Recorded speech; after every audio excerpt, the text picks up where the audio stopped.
আমরা যে যে পথে যাই না কেন বাবা, প্রত্যেক পথের একজন করে অবশ্যই গুরুদেব লাগবে, তাই না?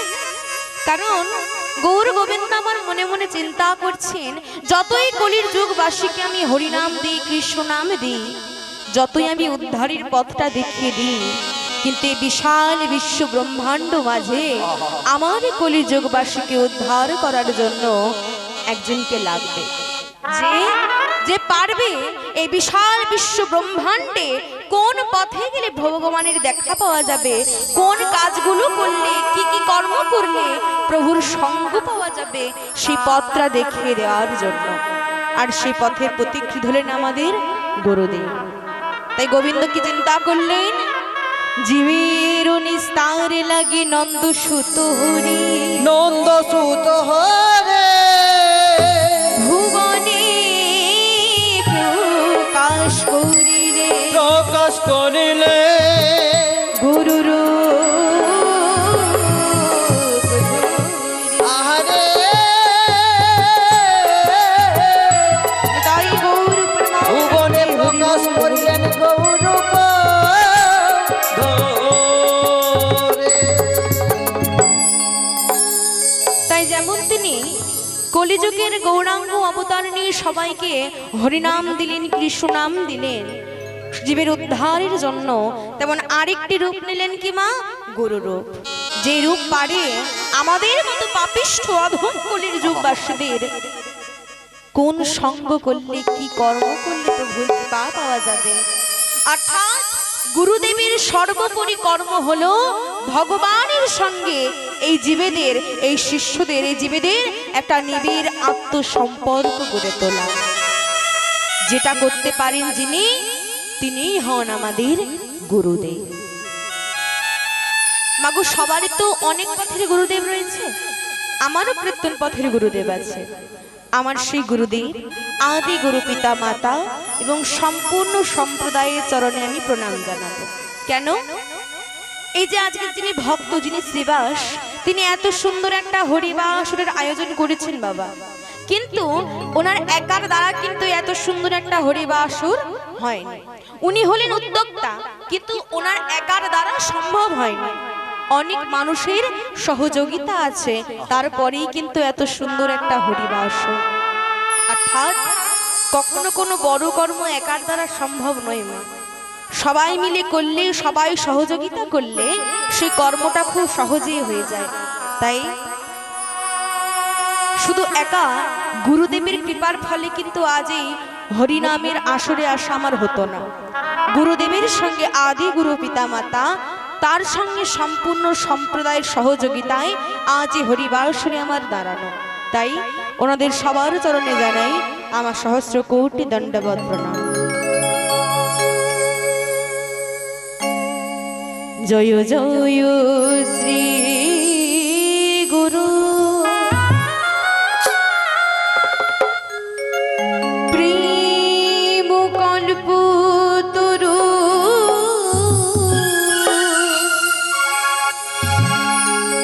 অদ্ভুত যাহা তু প্রকাশ,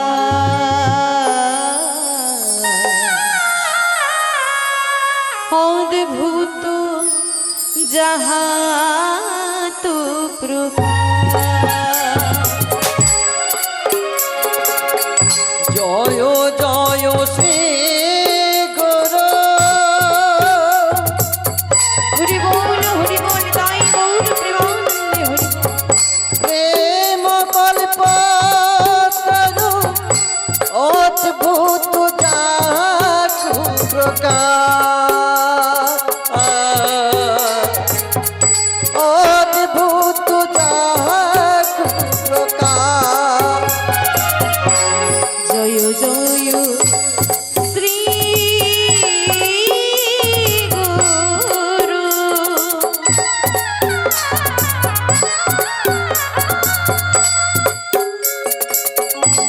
প্রেম কল্পতরু,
রাধে।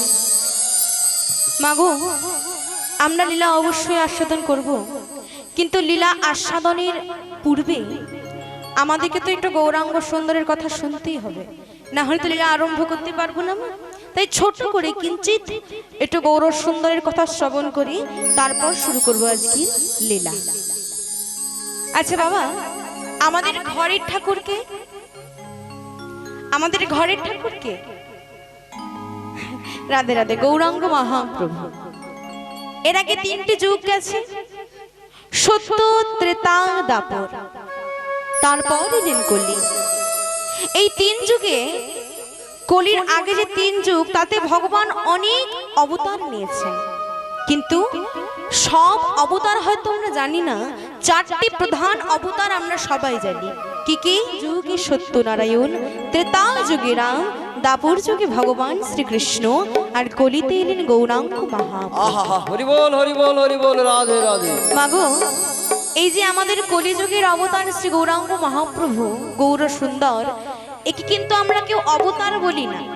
বলি রামকে আমরা অবতার বলি, কৃষ্ণকে আমরা অবতার বলি, কিন্তু গৌরাঙ্গ সুন্দরের এই রূপকে আমরা কেউ অবতার বলি না। কেন অবতার বলি না? কারণ এই গৌরাঙ্গ সুন্দর যে কলিযুগে রূপটা নিয়েছেন, এটা হলো অবতারের সার, গোরা অবতার। আহা, রাধে রাধে। মানে সব থেকে শ্রেষ্ঠ রূপ, শ্রেষ্ঠ অবতার হলো আমার গৌরাঙ্গ সুন্দরের রূপ। গৌরাঙ্গ সুন্দর অপর তিনটি যুগে মা হাতে কিন্তু অস্ত্র নিয়ে তারপর এসেছেন, তাই না? হাতে অস্ত্র নিয়ে তারপর এসেছেন, কিন্তু কলিযুগে আমার গৌরাঙ্গ মহাপ্রভুর হাতে নেই কোনো অস্ত্র। কেন? গোবিন্দ আমার চিন্তা করে এই বিশ্ব ব্রহ্মাণ্ডের প্রত্যেকটা জীবকে আমি কৃপা করি বলে তারা মনুষ্য হয়ে জন্ম নিতে পারে, তাই না মা? ভগবান কৃপা করেছেন বলে তো আমরা মনুষ্যকুলে জন্ম নিতে পেরেছি। গোবিন্দ চিন্তা করে এই প্রত্যেকটা মানুষকে আমি দয়া করেছি বলে, কৃপা করেছি বলে এরা মনুষ্যকুলে জন্ম নিয়েছে। আমি সবার বিশ্বপিতা, সবার পিতা আমি। কিন্তু মাগো, পৃথিবীতে তো সবাই ভালো মানুষ নেই, ভালো যেমন আছে খারাপও কিন্তু আছে। কিন্তু গোবিন্দ চিন্তা করেন ভালোটাও কিন্তু আমার আর খারাপটাও কিন্তু আমার। একজন মায়ের দুইটি ছেলে, একজন সৎ একজন অসৎ। মা কি বলে? সৎটাও আমার, অসৎটাও আমার, দুটোই আমার ছেলে। গোবিন্দ চিন্তা করছেন ভালো মানুষগুলো আমার আর খারাপ মানুষগুলো আমার, দুটোই আমার। কিন্তু ধর্ম সংস্থাপনার করার জন্য বারবার যারা অসৎ অধর্মিক তাদের সবাইকে আমায় নিধন করতে হয়। কিন্তু আমার তো ভালো লাগে না, যাদেরকে আমি সৃষ্টি করব আবার তাদেরকে আমার হাতেই নিধন হতে হবে, এই কর্ম তো আমার ভালো লাগে না। তাই এই তিন যুগের মতো কলিযুগে আমি কোনো অস্ত্র নিয়ে আসবো না। আনবো একটা অস্ত্র আমার হাতে থাকবে, কিন্তু সেই অস্ত্র কেউ দেখতে পাবে না, সেই অস্ত্র মানুষ অনুভব করবে। কি সেই অস্ত্র? সে অস্ত্র হলো প্রেম, ভক্তি, ভালোবাসা। মাগো, কলিযুগে গৌরাঙ্গ মহাপ্রভু সবার দাঁড়িয়ে দাঁড়িয়ে হরিনাম দিলেন, কৃষ্ণ নাম দিলেন, সবাইকে বললেন ওগো একবার হরি বলো, একবার কৃষ্ণ বলো। তোমরা কি বোঝো না? আমাদের মতো কলির যুগবাসীর, পাপিষ্ঠ অধম কলির যুগবাসীর হরিনাম বিনা, কৃষ্ণ নাম বিনা উদ্ধারের যে অপর কোনো পন্থা নাই। প্রভু পৃথিবীতে ছিলেন 48 বছরের জন্য। 24 বছর কাটিয়েছেন নদিয়ায়, পরবর্তী 24 কাটিয়েছেন নীলাচলে। শুরু থেকে শেষ পর্যন্ত প্রত্যেকটি মানুষের দ্বারে দ্বারে হরিনাম দিয়েছেন, কৃষ্ণ নাম দিয়েছেন। কিন্তু মাগো, আমাদের জন্য মহাপ্রভু নাম নিলেন শ্রীকৃষ্ণ চৈতন্য মহাপ্রভু, আমাদেরকে চেতনা প্রদান করার জন্য। কিন্তু আমাদের কলির যুগবাসী যতটুকু চেতনা প্রভু জাগ্রত করে দিয়েছিলেন, সেই চেতনাও কিন্তু ধীরে ধীরে ধীরে ধীরে আজ ক্ষয় হতে চলেছে, হ্রাস পাচ্ছে। তাই আমরা কলির যুগবাসী, কলির যুগের মানুষ যতদিন পৃথিবীতে থাকবো আমাদের একটি চিন্তা, একটি আশা, যেন যতদিন বাঁচবো প্রভুর হরিনাম করতে পারি, আর মৃত্যুর পরেও যেন শ্রী গোবিন্দের চরণটা পেতে পারি। নিতাই হরি গৌর বল, প্রেমানন্দে বলি। হরে কৃষ্ণ কৃষ্ণ কৃষ্ণ হরে হরে, হরে রাম রাম রাম হরে হরে। হরে কৃষ্ণ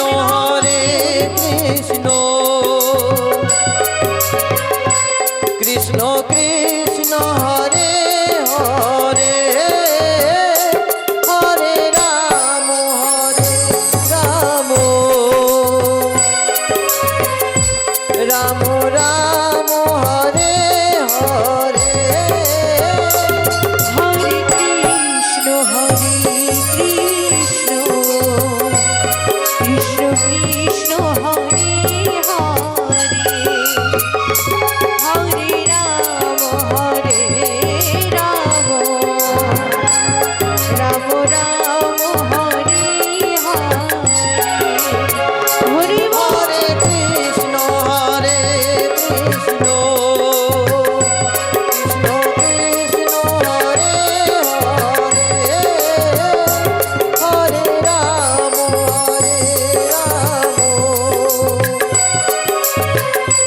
রাম রাম হরে হরে। হরে কৃষ্ণ কৃষ্ণ কৃষ্ণ হরে হরে, হরে রাম রাম রাম হরে হরে। হরে কৃষ্ণ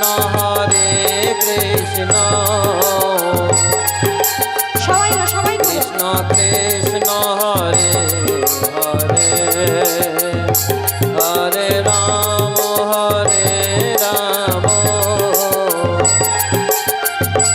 রাম রাম হরে হরে। হরে কৃষ্ণ কৃষ্ণ কৃষ্ণ হরে হরে, হরে রাম রাম রাম হরে হরে। হরে কৃষ্ণ শ্রী বলি নিতাই গৌর প্রেমানন্দে হরি হরে হরে, হরে রাম রাম রাম হরে হরে। রাধে রাধে। কলিযুগের অবতারের আমার গৌরাঙ্গ সুন্দর, তার চরণে প্রণাম জানিয়ে শুরু করছি আজকে লীলা যমুনা মিলন।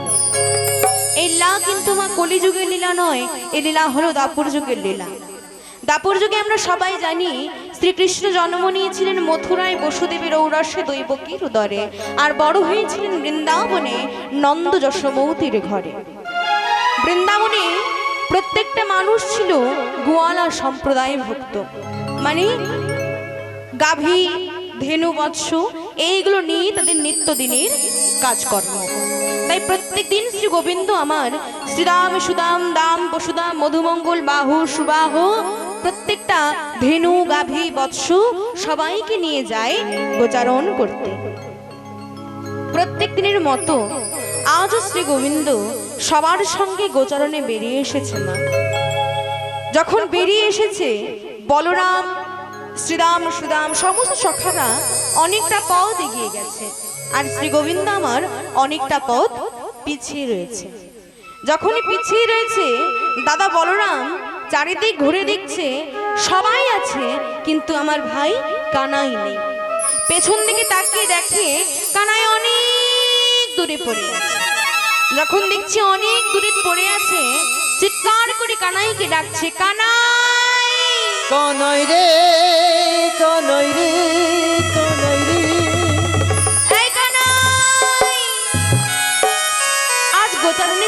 ভাই, কখন যাবে?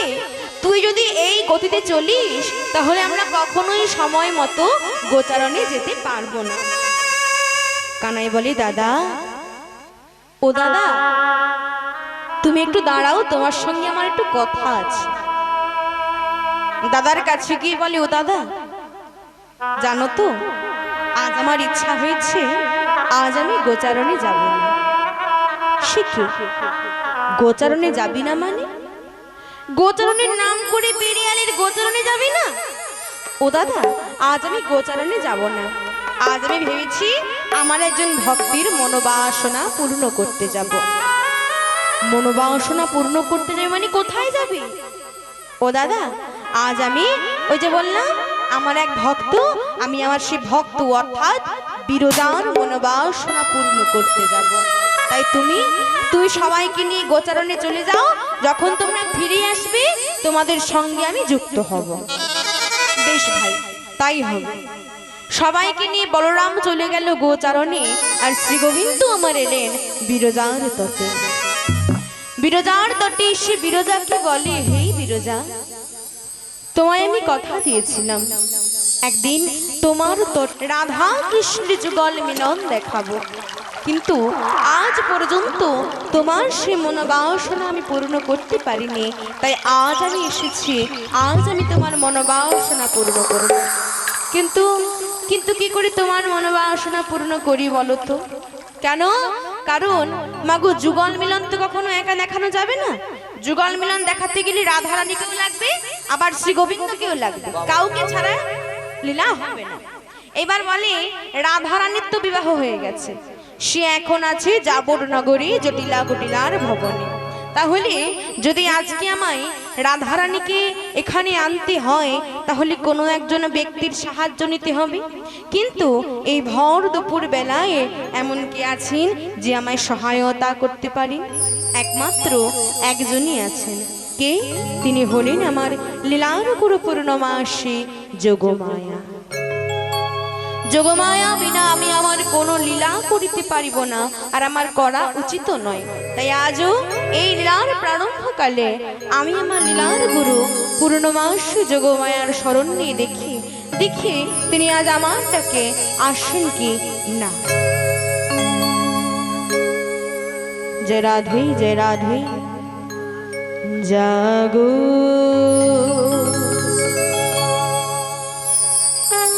তুমি,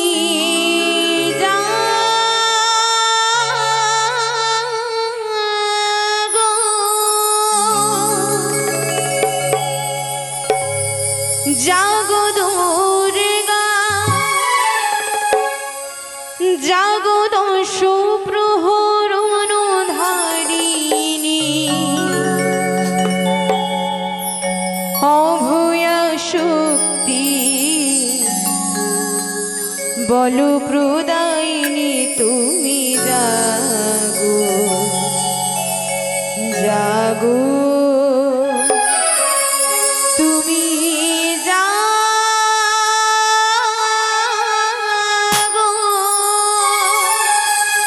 জাগো দুর্গা, জাগো দশ প্রহর ধারিণী, অভয়া শক্তি বল প্রদায়িনী, তুমি জাগো, জাগো তুমি, জাগো।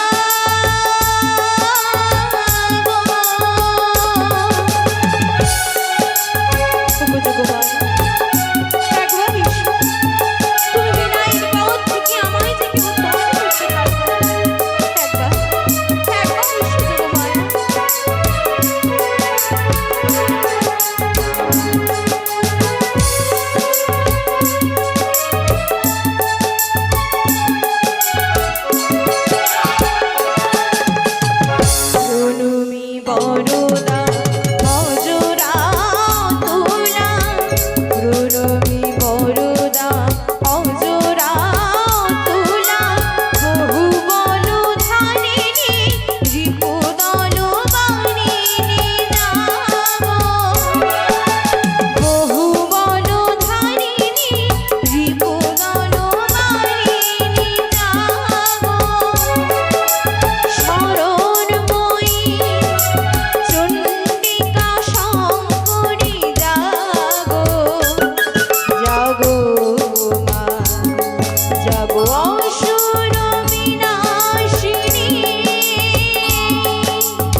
সবসময় আমার শরণাপন্ন হলে প্রভু। ওগো যোগমায়া, বলো প্রভু। আজ আমি বড় বিপদে পড়ে তোমার শরণে এসেছি যোগমায়া। বিপদ? হ্যাঁ গো যোগমায়া। তা আবার তোমার প্রভু? যোগমায়া, যার কথা ছাড়া এই বিশ্ব ব্রহ্মাণ্ডে গাছের একটা পাতা পর্যন্ত নড়ে না, যোগমায়া, তারও আবার বিপদ প্রভু? সত্যি যদি তুমি বিপদে পড়ে থাকো, কি এমন বিপদ যার জন্য তুমি আমার শরণাপন্ন হলি প্রভু? শোনো যোগমায়া, বলো প্রভু। এমন একটা বিপদে পড়েছি যে বিপদ থেকে তুমি ছাড়া আমায় কেউ উদ্ধার করতে পারবে না। এই যে দেখছো বিরজা, এই বিরজাকে একদিন কথা দিয়েছিলাম যে ওর তটে আমি রাধা কৃষ্ণের যুগল মিলন দেখাবো, কিন্তু আজ পর্যন্ত সে মনোবাসনা আমি পূর্ণ করতে পারিনি। কেন জানো? কেন প্রভু, কেন?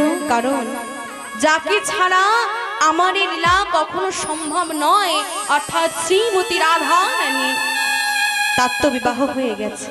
জানি প্রভু। সে এখন আছে যাবর নগরে জটিলা কুটিলার ভবনে, আর এমন একটা ঘরে আছে যেখান থেকে আমি নিজে গিয়ে রাধারানীকে আনতে পারবো না, কারণ ওই জটিলা কুটিলা যে কৃষ্ণকে সহ্য করতে পারে না। কিন্তু প্রভু, বলো, এই বিপদ থেকে আমি তোমায় কিভাবে রক্ষা করব তা তো আমি বুঝতে পারিলাম না প্রভু। শোনো যোগমায়া, বলো প্রভু, বলো।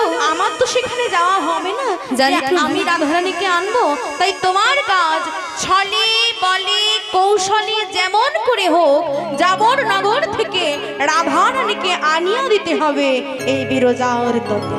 কিন্তু প্রভু, কিন্তু সেই কাজ এমন সময় এমন বেশি আমি কিভাবে করব? শোনো, বলো তুমি এই প্রভু। রূপে যাবে না যতক্ষণ না পর্যন্ত রাধারানীকে নিয়ে এসে তুমি আমার নাম মেলাতে পারো, ততক্ষণ পর্যন্ত আমি তোমায় নবনাম নবরূপ প্রদান করব। সেই নাম সেই রূপ নিয়ে তুমি যাবে রাধারানীকে আনবার জন্য। বেশ প্রভু, বেশ।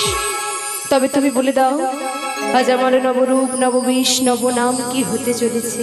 শোনো, যতক্ষণ না পর্যন্ত তুমি এসে আমার রাধারানীকে এই বিরজার তটে আমার নামে মেলাচ্ছ, ততক্ষণ পর্যন্ত তোমার নবরূপ নবনাম হলো বৃদ্ধা ব্রাহ্মণী বড়াই গরিব বেশ। বেশ প্রভু, বেশ। আমি তোমায় কথা দিলাম, আমি সেই বেশি তোমার রাধারানীকে আজ আমি তোমার বামে মেলাবই মেলাবো। বেশ, কিন্তু প্রভু, কিন্তু রাধারানীর সাথে মিলন করতে গেলে আমায় যে কেবল একাই নবরূপ নববেশ নিতে হবে তা কিন্তু নয়। তবে আজ তুমি ভগবান হয়েও তোমাকে নিতে হবে এক নববেশ নবরূপ নবনাম। তাহলে তুমিই বলে দাও, কি হবে সেই রূপ, কি হবে সেই নাম? তোমার নববেশ কি হবে জানো? বলো। এই যমুনা নদীর তীরে এক নবীন নাবিক হয়ে প্রভু বসে থেকো একটি তরি নই। এই যমুনা নদীর তীরে নবীন নাবিক হয়ে বসে থেকো একটি তরি নই। প্রভু বসে থেকো একটি তরি নই।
আজ এই যমুনা নদীর কিনারায় তুমি ভগবান হইও তোমাকে এক তরুণী সৃজন করে বসে থাকতে হবে এ ঘাটের নাবিক রূপে।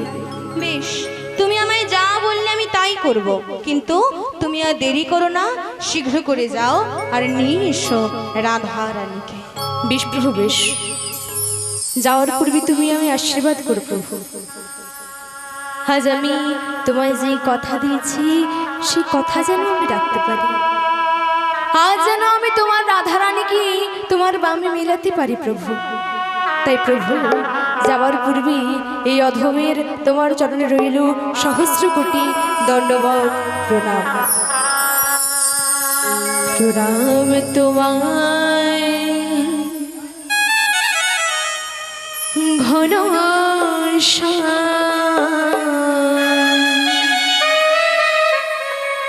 প্রণাম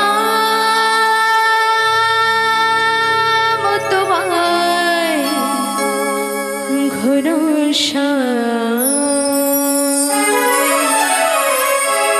প্রণাম তোমায় ঘন প্রণাম তোমায় ঘন প্রণাম তোমায় ঘন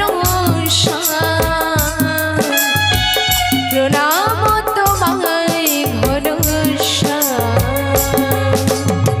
প্রণাম তোমায় ঘন প্রণাম তোমায় ঘন তোমার চরণ শরণ করি বুঝাইবা দুঃখ হরি।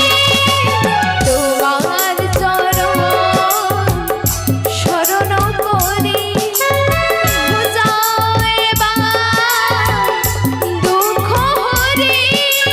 দুঃখ সমান যাবা তরি, দুঃখ সমান যাবা তরি, তরি করি জয়গান। প্রণাম তোমায় ঘন প্রণাম তোমায় ঘন প্রণাম তোমায় ঘন প্রণাম তোমায় ঘন প্রণাম তোমায় ঘন।